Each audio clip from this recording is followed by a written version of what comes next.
Hello friends, डेनी classes में आपका स्वागत है। दोस्तों, राजस्थान की ज्योग्राफी में आज हम राजस्थान की झीलें देख के चलेंगे। राजस्थान की झीलों के बारे में जो जो एग्ज़ाम में पूछा जाता है सारा सब कुछ हम कवर करके चलेंगे। ये एक वीडियो आपके राजस्थान की झीलों के लिए काफ़ी है। हम सब कुछ कवर करके चलेंगे जो हमसे एग्ज़ाम में पूछा जाता है। राजस्थान में झीलों की बात करें तो यहाँ पे दो तरह की झीलें पाई जाती हैं। एक तो मीठे पानी की झीलें, एक खारे पानी की झीलें। मीठे पानी की झीलें अरावली के पूर्व दिशा की ओर पाई जाएंगी। अरावली के पूर्व दिशा की ओर मीठे पानी की झीलें पाई जाएंगी। खारे पानी की झीलों की हम बात करें तो उत्तर पश्चिमी मरुस्थलीय प्रदेश में खारे पानी की झीलें पाई जाएंगी। क्यों? क्योंकि ये प्रदेश तेथीस सागर का अवशेष है और सागर या समुद्र का पानी खारा होता है। सागर या समुद्र का पानी खारा होता है। ये प्रदेश तेथीस सागर का अवशेष है, इसलिए यहाँ पर खारे पानी की झीलें पाई जाएंगी। पहले हम मीठे पानी की झीलों के बारे में चर्चा करेंगे और आगे चलकर खारे पानी की झीलों के बारे में चर्चा करेंगे। मीठे पानी की झीलों के बारे में बात करें तो सबसे पहले हम बात करते हैं जयसमंद झील के बारे में। ये जयसमंद झील है जो आपको दिख रही है। जयसमंद झील दोस्तों उदयपुर में है। इस झील का निर्माण मेवाड़ के महाराणा जय सिंह ने गोमती नदी पर बांध बनाकर करवाया था। जयसमंद झील के बारे में मुख्यतः 5 बातें आपको ध्यान रखनी है। पहली बात, इसका निर्माण किसने करवाया? मेवाड़ के महाराणा जय सिंह ने गोमती नदी पर बांध बनवाकर करवाया था। जयसमंद झील महाराणा जय सिंह ने बनाई थी। ये राजस्थान की मीठे पानी की सबसे बड़ी कृत्रिम झील है। राजस्थान की मीठे पानी की सबसे बड़ी कृत्रिम झील है जयसमंद झील। इस झील में 7 टापू बने हुए हैं। इस झील में छोटे बड़े कुल 7 टापू बने हुए हैं। सबसे बड़े टापू का नाम बाबा का भागड़ा या मगरा है और सबसे छोटे टापू का नाम प्यारी है। याद कैसे रखेंगे? बड़ा है बाबा का भागड़ा, तो बड़ा तो बाबा ही होता है, तो बाबा से याद रखना बड़ा बाबा का भागड़ा या मगरा। और जो छोटा है उसका नाम है प्यारी। छोटे टापू का नाम प्यारी है। 1950 में सिंचाई हेतु यहाँ पे 2 नहरें निकाली गई थी, श्यामपुरा नहर और भाट नहर। 1950 में सिंचाई हेतु 2 नहरें निकाली गई, श्यामपुरा नहर और भाट नहर। ये ध्यान रखना है। एक आपको ध्यान रखना है, इसे ढेबर झील भी कहते हैं। एग्जाम में पूछा गया था कि किस झील को ढेबर झील कहा जाता है, तो जयसमंद झील को ही ढेबर झील कहा जाता है। एक बार वापस बता रहा हूँ ताकि आपके अच्छे से याद हो जाए। जयसमंद झील का निर्माण मेवाड़ के महाराणा जय सिंह ने गोमती नदी पर बांध बनवाकर करवाया था। ये राजस्थान की मीठे पानी की सबसे बड़ी कृत्रिम झील है। जयसमंद झील की और बात करें तो जयसमंद झील में कुल 7 टापू हैं। सबसे बड़े टापू का नाम बाबा का भागड़ा और सबसे छोटे का टापू का नाम प्यारी है। 1950 में सिंचाई हेतु 2 नहरें निकाली गई, श्यामपुरा नहर और भाट नहर। इसे ढेबर झील भी कहा जाता है। ये सब कुछ जयसमंद झील के बारे में हमको ध्यान रखना है। जयसमंद झील के बाद में हम बात करते हैं राजसमंद झील के बारे में। राजसमंद झील जो राजसमंद में है, नाम से ही पता लग रहा है। दोस्तों, राजसमंद झील का निर्माण मेवाड़ के महाराणा राज सिंह ने गोमती, ताल और केलवा नदी के पानी को रोककर करवाया था। राजसमंद झील का निर्माण मेवाड़ के महाराणा राज सिंह ने गोमती, ताल और केलवा नदी के पानी को रोककर करवाया था। राजसमंद झील की नींव घेवर माता ने रखी। राजसमंद झील की नींव घेवर माता ने रखी। घेवर माता एकमात्र ऐसी देवी है जो बिना पति के सती हुई थी। घेवर माता एकमात्र ऐसी देवी है जो बिना पति के सती हुई थी। घेवर माता का मंदिर राजसमंद झील की पाल पर ही है। घेवर माता है, इनका मंदिर राजसमंद झील की पाल पर ही है। राजसमंद झील का उत्तरी भाग 9 चौकी के नाम से प्रसिद्ध है, जहां संगमरमर के 25 शिलालेखों पर मेवाड़ का इतिहास बप्पा रावल से महाराणा राज सिंह तक लिखा हुआ है, जिसे राज प्रशस्ति या राज सिंह प्रशस्ति कहा जाता है, जो भारत की सबसे बड़ी प्रशस्ति है, जिसके रचयिता रणछोड़ भट्ट तेलंग है।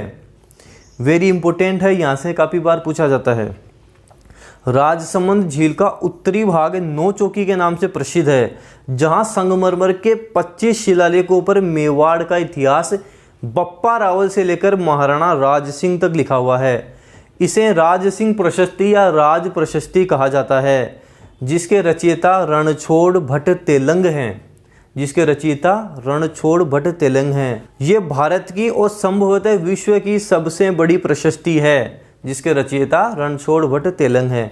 ये बात आपको राजसमंद झील के बारे में ध्यान रखनी है। उसके बाद दोस्तों हम बात करते हैं पिछोला झील के बारे में। पिछोला झील जो उदयपुर में है। दोस्तों ये सब कुछ जो हम पढ़ रहे हैं ये आपके मेवाड़ के इतिहास में भी सारा सब कुछ कवर हो जाएगा। 1 जून से शाम को 5 बजे मेवाड़ इतिहास की क्लासेस शुरू होंगी, जो हर दिन आपको शाम को 5 बजे मिलेंगी। तो 1 जून से 5 बजे मेवाड़ इतिहास की क्लासेस के लिए रेडी रहें, वहाँ भी आपको ये सब कुछ मिल जाएगा। पिछोला झील की हम बात करें तो पिछोला झील उदयपुर में है। इस झील का निर्माण मेवाड़ के महाराणा लाखा के समय एक बंजारे ने करवाया था। पिछोला झील का निर्माण मेवाड़ के महाराणा लाखा के समय एक बंजारे ने करवाया था। झील के किनारे नटनी का चबूतरा भी है। इस झील के किनारे गल की नटनी का चबूतरा भी है। ये जो पिछोला झील आपको दिख रही है इसमें 2 महल हैं, एक जग मंदिर और एक जग निवास। जग मंदिर का निर्माण जगत सिंह प्रथम ने करवाया था। मेवाड़ के महाराणा जगत सिंह प्रथम ने करवाया था। और जग निवास का निर्माण मेवाड़ के महाराणा जगत सिंह सेकंड ने करवाया था। याद कैसे रखोगे? जग मंदिर JM बोलेंगे और जग निवास को JN बोलेंगे। तो पहले M आता है उसके बाद में N आता है। तो जग मंदिर का निर्माण जगत सिंह प्रथम ने और जग निवास का जगत सिंह सेकंड ने करवाया था। दोस्तों जब शाहजहां का निर्वासन काल था तो उसने जग मंदिर में ही शरण ली थी। ये भी आपको ध्यान रखना है। शाहजहां ने अपने निर्वासन काल के समय जग मंदिर में शरण ली थी। ये जग मंदिर है, इसमें हम शाहजहां को शरण दिलवा देते हैं। ये आपको दिख रहा होगा, यहाँ पे शाहजहां ने शरण ली थी। ये भी आपको इसके बारे में ध्यान रखना है। उसके बाद दोस्तों हम बात करते हैं फतेह सागर झील के बारे में। फतेह सागर झील भी उदयपुर में ही है। फतेह सागर झील का निर्माण मेवाड़ के महाराणा जय सिंह ने करवाया था, लेकिन भारी वर्षा होने के कारण इस झील का विनाश हो जाता है। मेवाड़ महाराणा जय सिंह ने निर्माण करवाया, लेकिन आगे चलकर इस झील का विनाश हो जाता है। इसका पुनर्निर्माण मेवाड़ के महाराणा फतेह सिंह जी करवाते हैं, इसलिए इसको हम फतेह सागर झील कहते हैं। मेवाड़ के महाराणा फतेह सिंह जी ने इसका पुनर्निर्माण करवाया था, इसलिए इसको हम फतेह सागर झील कहते हैं। इसे कन्नौट बांध भी कहा जाता है। फतेह सागर झील को कन्नौट बांध भी कहा जाता है, क्योंकि इसका शिलान्यास ड्यूक ऑफ कन्नौट ने किया था। इसका जो उद्घाटन किया था, शिलान्यास किया था, वो ड्यूक ऑफ कन्नौट ने किया था, इसलिए इसको हम कन्नौट बांध भी कहते हैं। ये भी इसके बारे में ध्यान रखना है। और दोस्तों एक नहर द्वारा फतेह सागर झील पिछोला झील से जुड़ी हुई है, ये भी आपको ध्यान रखना है। ये सारी चीज़ें फतेह सागर झील के बारे में ध्यान रखनी है। निर्माण जय सिंह ने करवाया, पुनर्निर्माण सिंह जी ने करवाया था। ड्यूक ऑफ कन्नौट इसको कहा जाता है। और एक नहर से फतेह सागर झील पिछोला झील से जुड़ी हुई है। ये सारी बात आपको इसके बारे में ध्यान रखनी है। उसके बाद दोस्तों हम बात करते हैं नक्की झील के बारे में। नक्की झील जो माउंट आबू सिरोही में है, ये एक प्राकृतिक झील है, नेचुरल झील है। राजस्थान की सबसे ऊंची झील भी नक्की झील ही है। राजस्थान की सबसे ऊंची झील कौन सी है? नक्की झील है। कहाँ है? माउंट आबू सिरोही में है। यहाँ पे टोड रॉक और नन रॉक 2 चट्टानें भी हैं। एग्जाम में पूछा जाता है कि टोड रॉक और नन रॉक नामक चट्टानें कहाँ हैं, तो नक्की झील यहीं पर ही टोड रॉक और नन रॉक चट्टानें हैं। ऐसा भी कहा जाता है कि इस झील का निर्माण देवताओं ने अपने नाखूनों से खोदकर किया था। नक्की झील का निर्माण देवताओं ने अपने नाखूनों से खोदकर किया था, इसीलिए इसको नक्की झील कहा जाता है। ये भी आपको ध्यान रखना है नक्की झील के बारे में। उसके बाद दोस्तों हम बात करते हैं उदय सागर झील के बारे में। उदय सागर झील में आयड़ नदी का पानी आकर गिरता है। जैसे ही इसमें आयड़ नदी का पानी आकर गिरता है, आयड़ नदी को बेड़च नदी के नाम से जाना जाता है। आयड़ नदी का पानी इसमें गिरेगा और आयड़ नदी को बेड़च नदी के नाम से जाना जाता है। ये आपको ध्यान रखना है। उसके बाद हम बात करते हैं आना सागर झील की। आना सागर झील जो अजमेर में है, जिसका निर्माण अर्णोराज या आनाजी ने 1137 ईस्वी में करवाया था। आना सागर झील कहाँ है? अजमेर में है। निर्माण आनाजी या अर्णोराज ने 1137 ईस्वी में करवाया था। इस झील में दोस्तों बांडी नदी का पानी आता है। आना सागर झील में बांडी नदी का पानी आता है। जब जहांगीर इस झील को देखने आता है तो उसे ये झील काफ़ी अच्छी लगती है और यहाँ पे सुभाष उद्यान दौलत बाग का निर्माण करवाता है। सुभाष उद्यान, जिसे हम दौलत बाग भी कहते हैं, इसका निर्माण करवाता है। तो ये झील जहांगीर को काफ़ी अच्छी लगती है। आगे चलकर जहांगीर शाहजहाँ को भी बोलता है कि तू भी आना सागर झील देख के आ। तो शाहजहाँ भी आना सागर झील देखने आता है और यहाँ पे 12 दरी का निर्माण करवाता है। जहांगीर सुभाष उद्यान या दौलत बाग का निर्माण करवाता है और शाहजहाँ यहाँ पे 12 दरी का निर्माण करवाता है। ये सारा सब कुछ आपको इस झील के बारे में ध्यान रखना है। उसके बाद दोस्तों हम बात करते हैं पुष्कर झील के बारे में। पुष्कर झील जो अजमेर से 11 किलोमीटर दूर पुष्कर में है, जो एक पवित्र झील है, पवित्र स्थल माना जाता है, जहाँ पे कार्तिक पूर्णिमा को विशाल मेला लगता है।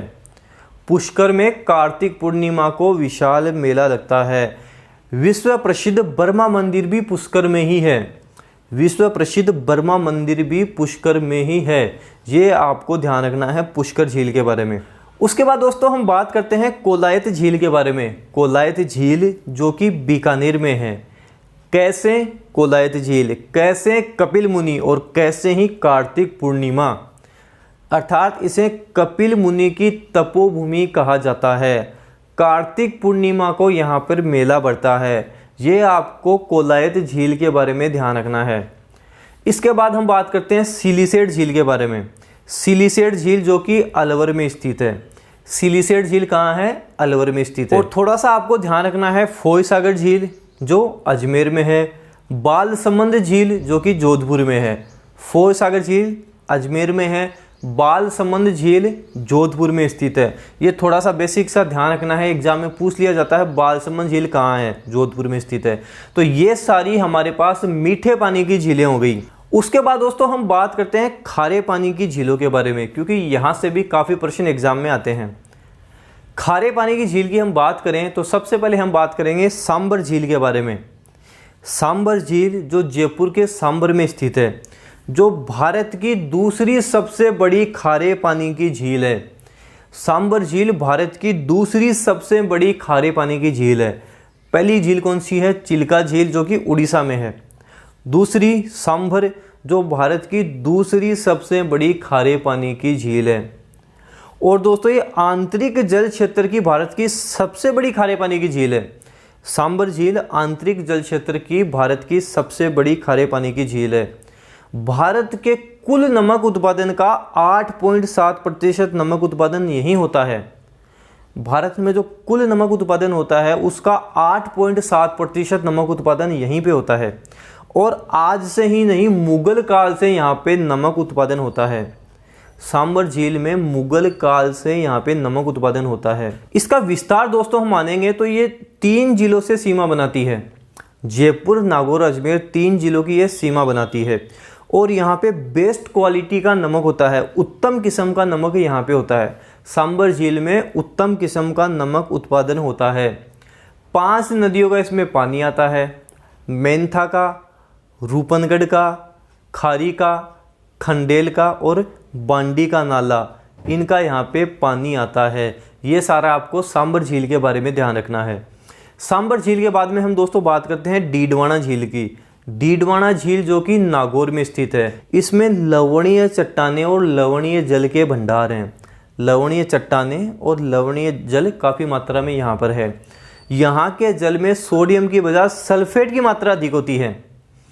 डीडवाना झील में सोडियम की बजाय सल्फेट की मात्रा अधिक होती है, इसलिए ये नमक खाने योग्य नहीं है। डीडवाना झील का नमक खाने योग्य नहीं है, ये हमको ध्यान रखना है। उसके बाद दोस्तों हम बात करते हैं पचपदरा झील के बारे में। पचपदरा झील जो कि बाड़मेर में स्थित है। यहाँ पे बेस्ट क्वालिटी का नमक उत्पादन होता है। उत्तम श्रेणी का नमक उत्पादन यहाँ पर होता है। दोस्तों यहाँ खारवाल जाति के लोग मोरली झाड़ी के उपयोग द्वारा नमक के स्फटिक बनाते हैं। काफ़ी बार एग्जाम में पूछा जाता है। यहाँ खारवाल जाति के लोग मोरली झाड़ी के उपयोग द्वारा नमक के स्फटिक बनाते हैं। एग्जाम में पूछा जाता है कि नमक के स्फटिक किस झील में बनाए जाते हैं, तो पचपदरा, बाड़मेर में। किस जाति के लोग नमक के स्फटिक बनाते हैं, तो खारवाल जाति के लोग यहाँ पर नमक के स्फटिक बनाते हैं। किसके उपयोग द्वारा? मोरली झाड़ी के उपयोग द्वारा नमक के स्फटिक बनते हैं। यहाँ के जल में 98% तक सोडियम क्लोराइड होता है, अर्थात नमक होता है। तो यहाँ पे बेस्ट क्वालिटी का नमक होता है, ये आपको ध्यान रखना है। उसके बाद में राजस्थान की खारे पानी की अन्य झीलों के बारे में बात करें हम तो फलोदी जो जोधपुर के अंदर आती है, लूणकरणसर जो बीकानेर के अंदर है, ताल छापर जो चूरू में है, कुचामण जो नागौर में है। ये खारे पानी की झील हैं, इनके बारे में आपको ध्यान रखना है। यहाँ से सीधा प्रश्न आता है, ताल छापर झील कहाँ है? चूरू में है। डेगाना कहाँ है? नागौर में है। लूणकरणसर कहाँ है? बीकानेर में है। थोप कहाँ है? बाड़मेर में है। तो ये सारी भी आपको ध्यान रखनी है, यहाँ से भी एग्जाम में पूछ लिया जाता है। राजस्थान की झीलें हमारी कंप्लीट हो चुकी हैं। राजस्थान की नदियों और झीलों से संबंधित हम जल्द ही प्रश्न करने वाले हैं। वीडियो जितना हो सके आपके फ्रेंड्स में शेयर करें, वीडियो लाइक करें। अगर आप चैनल पे नए हैं तो सब्सक्राइब जरूर करना। Thank you.